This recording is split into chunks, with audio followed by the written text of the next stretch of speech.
Hello, everyone, and welcome back to the Call Up, the Fantasy Baseball Prospect Show here on the Triple Play Fantasy YouTube channel. As always, your co-hosts are me, Marty Tallman, and the prospector, Cristian Crespo.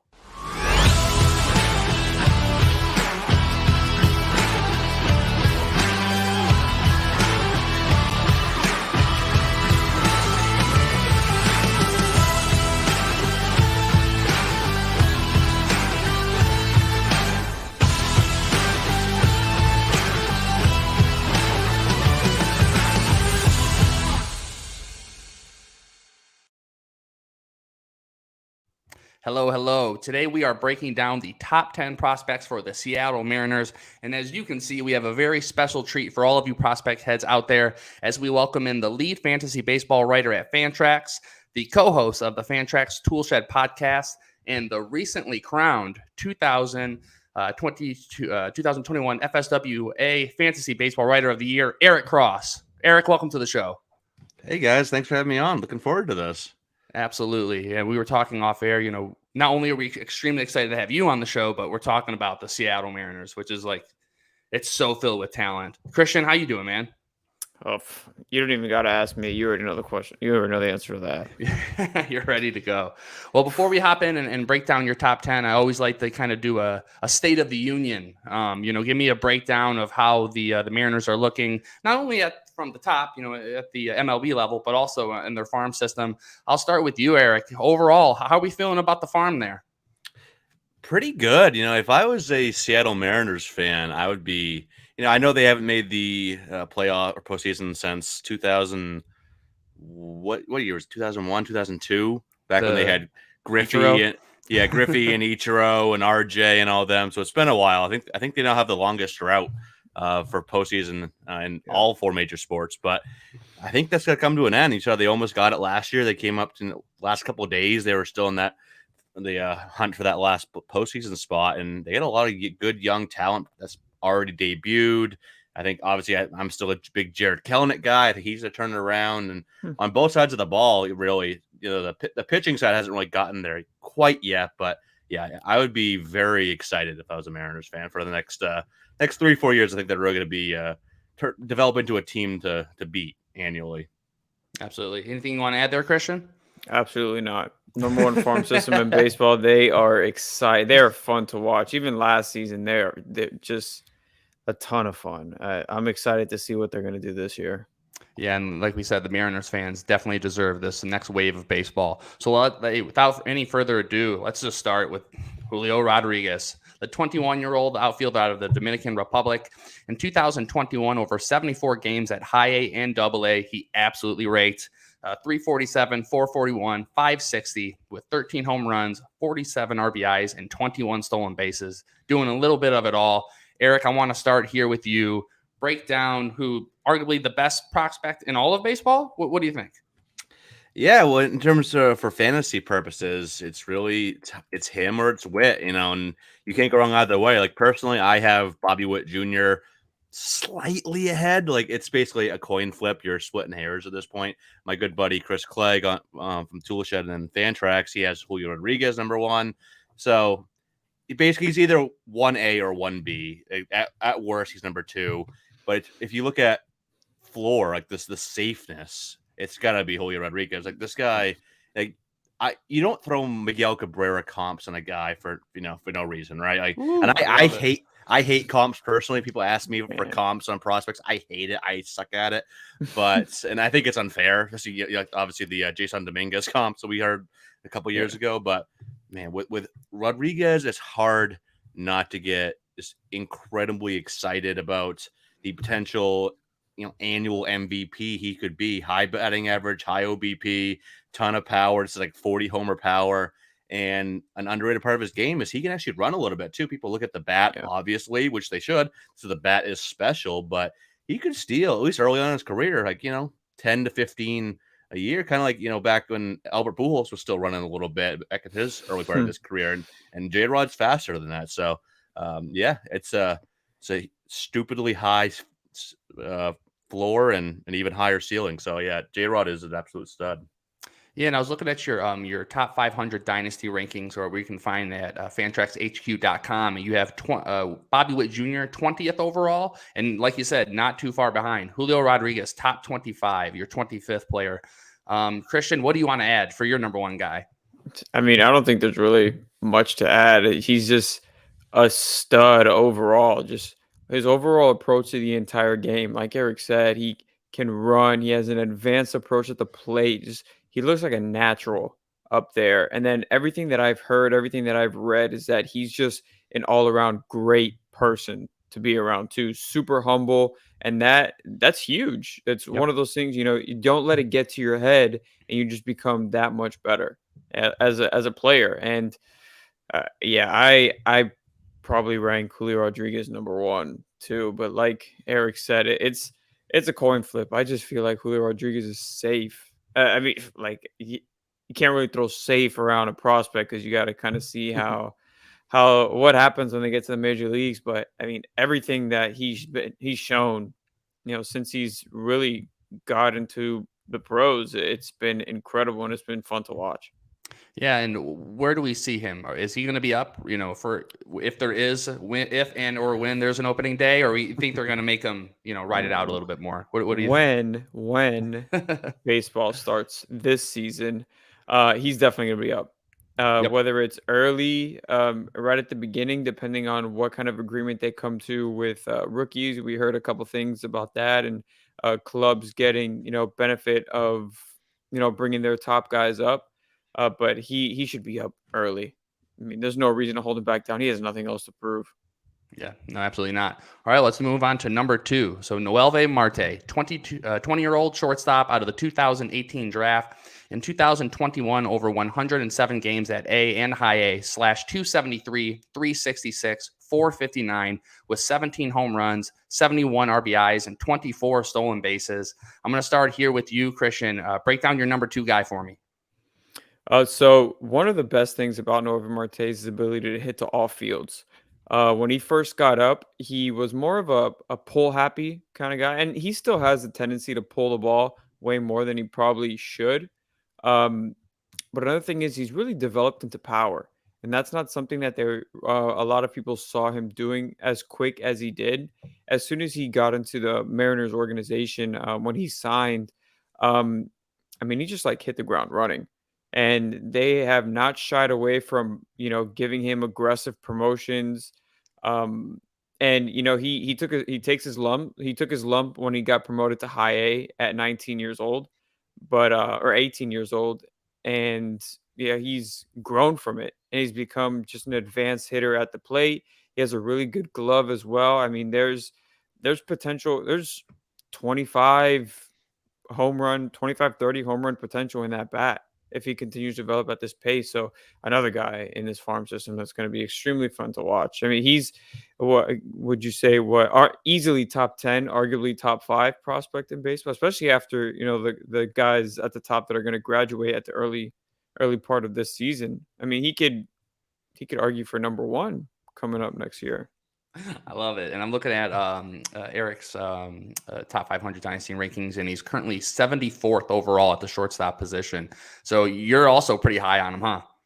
Oh, yeah. I've been pretty high on Noelvi Marte ever since he signed out of the Dominican Republic a few years back with Seattle. And I actually have him as my number 3 prospect right now. And it's a huge cluster. Like there's not a big gap between like 3 and 12. So I can see a lot of these guys in this kind of second tier behind Witt and J-Rod are pretty interchangeable. But I love the all-around skill set. Like Cristian mentioned, he's kind of just become a better hitter. Like you might not show up in this, in the box scores yet, but like he had good numbers last year. They weren't like, eye-popping numbers, but he still had a pretty good season. 17 home runs, 24 steals. But as a 19-year-old in low and high A, people kind of forget that we all want these guys to be up at 2021, like we did with Soto and Acuna and Wander, that most 19-year-olds are down in single A. So it's not everyone's making it to the major leagues at 20. That's just not realistic. So I like the progression so far. I think the power is I think he could be 30 home run back. He's definitely bulked up. Like he was listed at 6'1", 180. He's definitely bigger than that now. I know Baseball Reference doesn't like to update their height and weight too often, but he's definitely bigger than that now. I think 30 home runs is in the cards here, and I think he'll still steal enough. Like obviously, I think he won't be a 25, 30 steal guy like he's kind of shown so far, but 15, upper teens beginning of his career, maybe down to like 10 to 12 as he gets up into his mid to late 20s, but still a big power speed that can hit for a pretty solid average, and he's walked at a pretty high clip as well, over 10% in his career so far through 2 seasons. So probably a pretty solid OBP guy as well. So I just love that all-around package. Yeah, I'm going to stay here with you on this one, Eric. Do you see him being a shortstop long-term for the team, or do you see him moving around? That's something I've kind of thought about a lot, and I think there's a chance he could. If you had to, if I had to throw like $100 my own money down, I'd probably say third base. I could see him moving over and being that power hitting third baseman over there, especially with the retirement of Kyle Seager. That kind of there's no long term spot over there. So obviously he's not, Marte is not ready to take that this year or even early next year, maybe later next year. But I think that could be his path, especially with Seager out now. Yeah, they're going to ride the Toro train here for another season, and we'll see how that goes. Yeah. Anything you want to add there, Cristian? No, for me, it all just depends on what they do right when the lockout ends. Because there were rumors that, Chris Bryant could sign there. There are rumors of Trevor Story signing there and playing third base. They have JP Crawford at shortstop now, and he's definitely, a good baseball player. He can man that position for a while. So there's really no rush with him, especially if they do sign one of these other guys. But I mean, like Eric said, he's just somebody that as soon as he gets up, he's gonna play a big role in that team. So probably 2024, we're probably looking at? No, 23. 23? I'd say mid 23. Okay, yeah, cool. All right, well, let's move on to the arms, man. So we need the Mariners here to bulk up their starting rotation.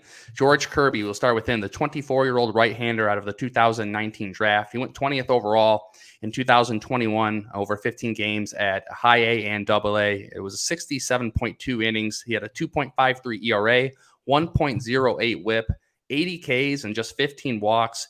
Eric, I'm going to start here with you. How do you see Kirby projecting here for the next few years? I'm a big Kirby guy. I love the command profile that also has nasty stuff. Like you look at this is not like a Kyle Hendricks type of stuff with a good command profile. This is Kirby's hitting 100. He's got 3 really good secondary offerings as well. So on top of that, plus 2 double plus command and control that he's shown. Like he also has a pretty good slider, curveball, and changeup as well.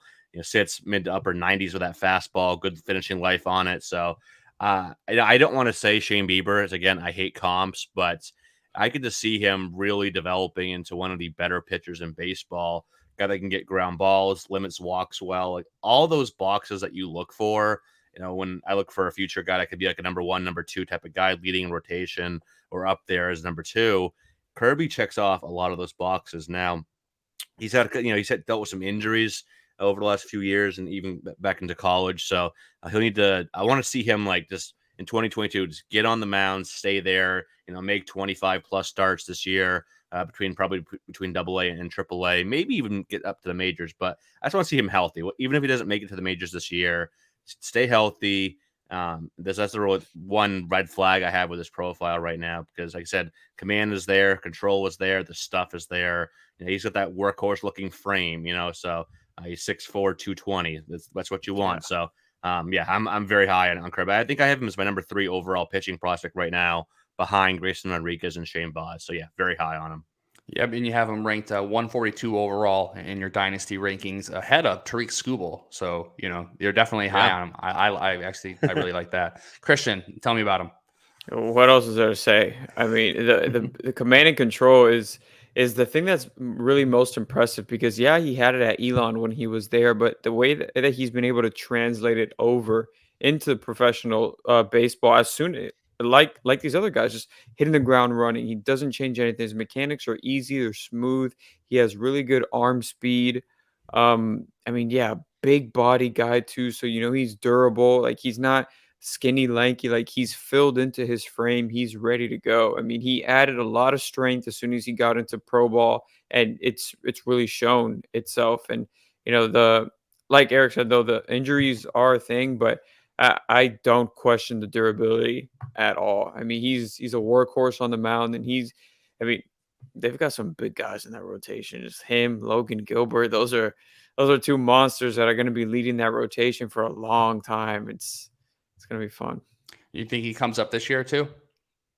He could. I mean, the thing with the Mariners is that they actually have decent pitching depth, even at the big league level right now. So yeah, Kirby's just got to continue to develop a little more in the minors, and he only got up to Double-A last year, so he's going to start at Triple-A this season, get a few starts there, really acclimate himself at the next level, and then if they need him at the big league level, I don't see why he can't be up there this year. Yeah, and looking at the Mariners rotation right now, so it's Robbie Ray, Marco Gonzalez, Chris Flexen, Logan Gilbert, and then it ends with Justin Dunn. So I could see him, flirting with that 5th spot, if they need him. Yeah, but I like Justin Dunn. Like I'm still a believer in Justin Dunn. I feel like Justin Dunn's been the 5 there for like the last 4 years at this point. It's always like every time you look at whatever point in the season it is, start, middle, end of the season, it's like there's Dunn number 5 every year. Just puntable, man. All right, let's move on to Brandon Williamson. And I was talking to Cristian about this. He's super high on him, and I'm excited to hear why. The 23-year-old left-hander out of the 2019 draft. In 2021, over 19 games at high A and Double-A. He pitched 98.1 innings to a 3.39 ERA, 1.18 WHIP, 153 Ks, and 33 walks. Woo, Cristian, tell me why he is your number 3 pitcher here. Well, Chris and I spoke about him the other day on our potential breakout pitching prospects coming into this season on the Toolshed podcast. He just has 4 pitches that just fill up the strike zone, and his pitches each one of them just continues to get better. I mean, a big lefty that hits 96 on the fastball with one of the best swing and miss rates in all of minor league baseball. I mean, he has extremely good ride on his fastball as well. He gets really good extension on all of his pitches, so it really causes really good deception against the hitters. And like I said, he continues to grow into his velocity. His curveball is a really good pitch as well, a really good breaking pitch for him. He doesn't throw his slider as much, but when he does have success with it. So it's something he's going to have to continue, just find the way to incorporate that. And his changeup is also really good too. He actually threw it, funny enough, better in his pro debut than he did back in college. So it's definitely something that he worked on as he, was transitioning over. And that just goes to show like the potential that he has. He's a big lefty with a power arm, 4 pitches.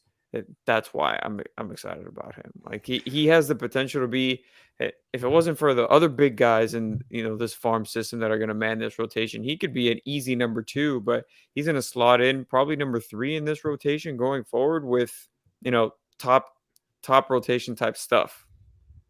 Awesome. All right, Eric. Well, he's the only one. He is not in your top 500. So is there anything that sticks out to you, about him? Well, he will be next update. That was a mistake because I love, but that just shows that, while we talked about him on the episode of Toolshed where everyone, he's not an unknown. So maybe the breakout isn't the right term for him, but he's definitely undervalued. And I was even guilty of that. Like when you watch, just go watch film on Brandon Williamson. Like Cristian said, like it's a big lefty, 4 major league average or better pitches led by that plus fastball curveball combination. He can miss bats. Like he had a 17% swinging strike rate last year, 37.4% K rate, and only 8.1% walk rate too. So it's not like it's just like like Gio Gonzalez striking everybody out but can't walks everybody as well. Like he's not George Kirby command wise, but he's solid enough, like at least average. And as long as he can stay healthy, he's got that mix where it wouldn't surprise me. Like we fast forward 5 years from now and he's number 1 in that rotation, even ahead of like Logan Gilbert, after Robbie Ray's gone. Like it could be Williamson. Like, he's got that type of upside. We'll see how it all plays out. There's a lot of talented arms in this org top to bottom. So we'll see. But yeah, definitely love the talent. Yeah, absolutely. If you combine Gio Gonzalez and Marco Gonzalez, you get Brandon Williamson. There you go.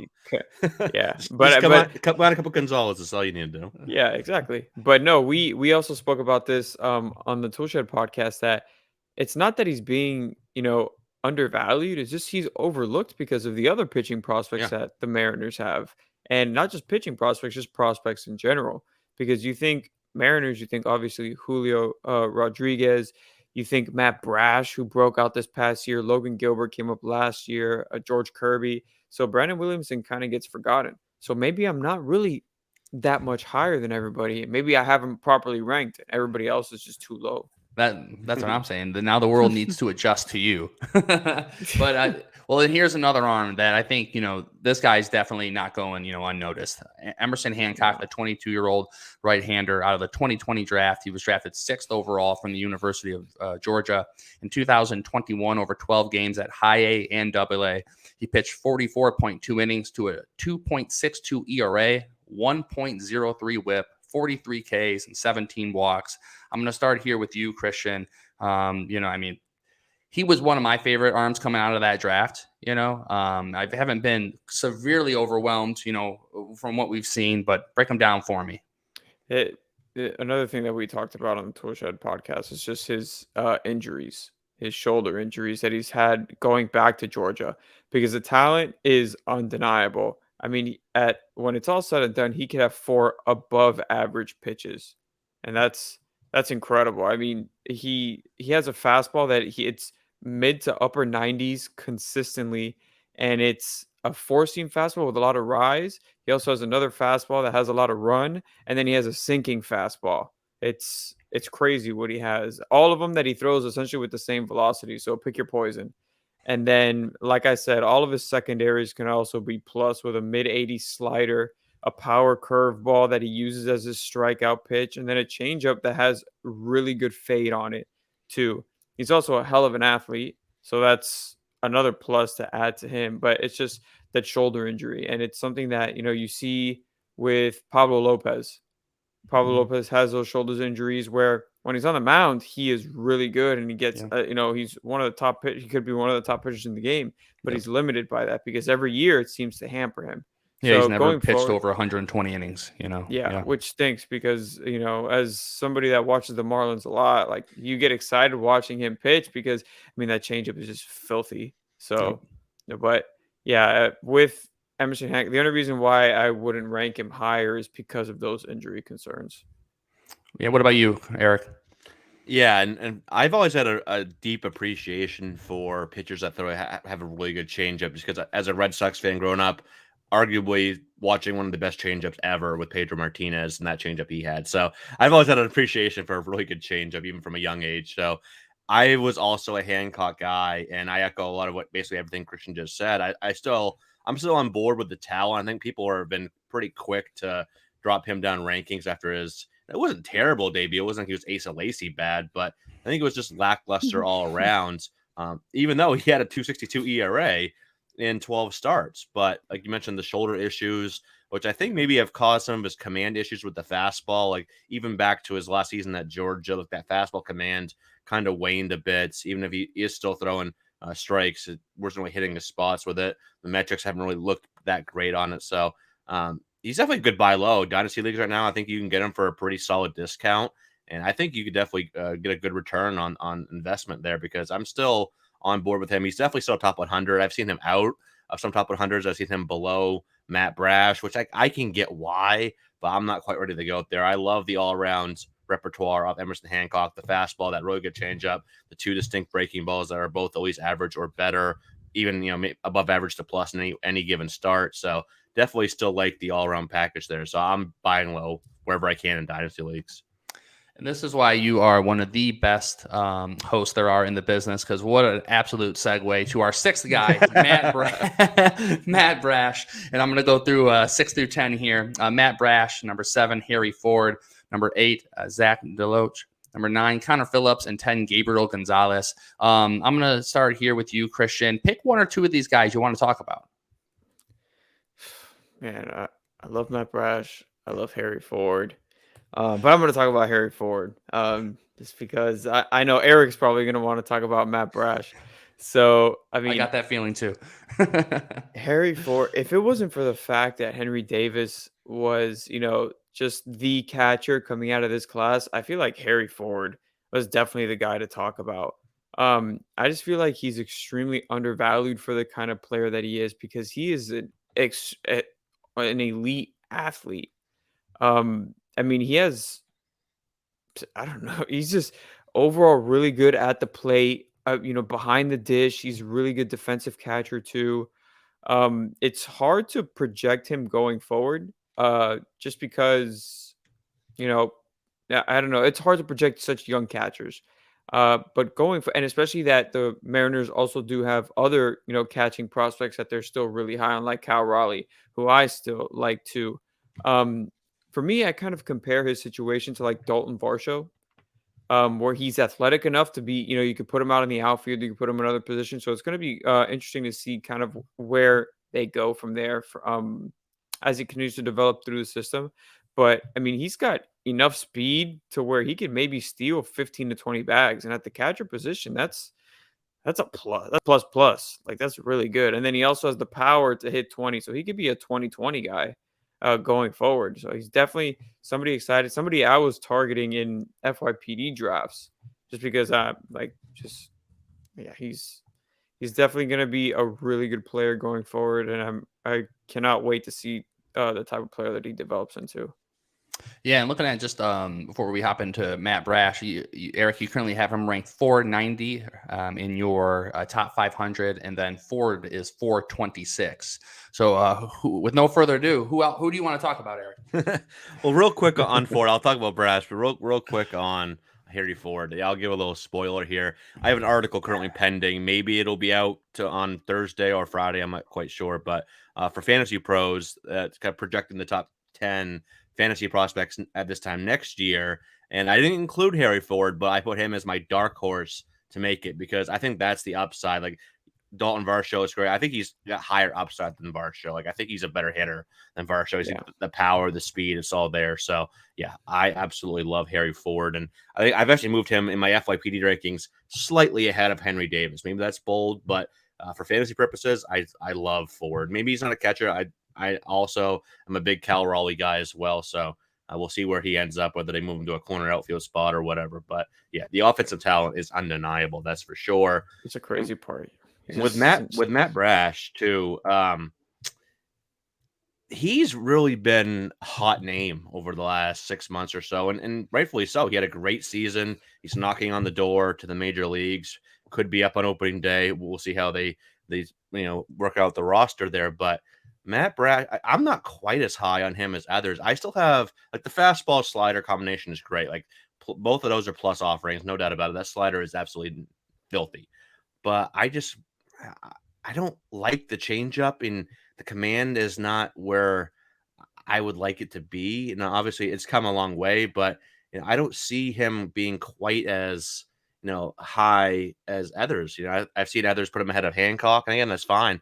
I'm just not quite ready to go there, as I still have questions about that changeup and the command. And maybe he's a reliever, and he could be a damn good one with that fastball slider combo. He could be a high leverage guy. So there's, I think, a couple of different paths to him, kind of finding some value in the major leagues and high value at that. But I want to see more from the changeup. I want to see some development there. I want to see better command overall before I go gaga over him like some others have. But the talent is definitely there. Yeah, I think. Oh, go ahead, Christian. Sorry. He's good to me. The funny thing about him is that he has reverse splits. He's better against lefties than he is righties, and I think a big thing that to get away from that is the fact that he uses his curveball as like a get me over pitch to if he wants to steal a strike, he's not scared to throw it. He's not scared to throw it in the zone. Like he's that confident in it, and the confidence is obviously key. But I could see him kind of filling in as like that Michael Kopech role. A very good reliever out of the pen that can go multiple innings for you. He has elites like his like he said, his fastball curveball combination is really good.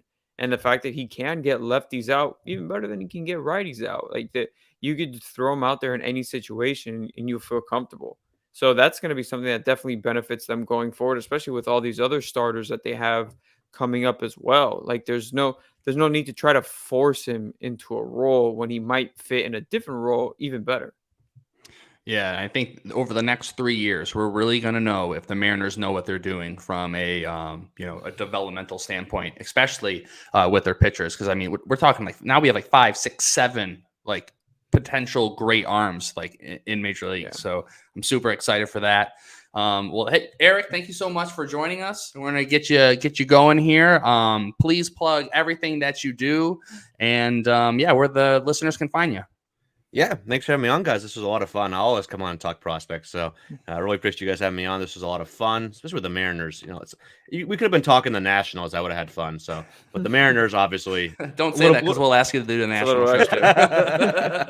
Obviously, the Mariners a little more fun, but you can find me on Twitter at EricCross04, Fantrax HQ, and some stuff at Fantasy Pros as well. And just kind of still hammering along. Like I said, we still got the lockout going on, but we're still full speed ahead at Fantrax HQ. And Chris Clegg and I are going to be basically every day this month. Maybe we might skip a few days, but at least before minor league opening day, we'll have our entire team by team top 20 prospect rankings done, where we'll give each article will have my top 20, Clegg's top 20, which is more OBP focused, and then a player will reach one player from that org we're each targeting in dynasty leagues heavily this offseason. So a lot of good stuff coming out there at Fantrax HQ, and obviously over at Toolshed as well. You can check out that episode we just had with Cristian earlier this week on breakout pitching prospects for 2022. That was a lot of fun. And thanks for having me on, guys. Appreciate it. Absolutely. Thanks again, Cristian. I know you don't like doing it, but plug what you do and where everyone can find you. Because every time I talk to you, you got something. You're writing for somebody else. So keep the listeners keep them updated. Yeah. So writing over at Pitcher List now, so I'm really excited about that. Yeah, that's pretty cool. Writing at Fantasy Pros as well. I'm also writing at Dynasty Nerds and just continuing this awesome show that we've got going on. Yep. Who do we got next? We're going to NL East. Ooh. AL has been completed. We have completed the AL. Congratulations. We did it. Yeah. We got 2 really good guests coming up too. We are firing on all cylinders right now. Yeah, baseball, just the fact that there's no baseball coming, it's not taking the wind out of our sails. We're going to keep chugging along. Minor league baseball doesn't stop, baby. Minor league season's still coming. There you go. It does not stop. So, as always, thank you for tuning in. Please like, comment, and subscribe, and we'll continue doing the show here, and we'll see you next time. Thanks, guys.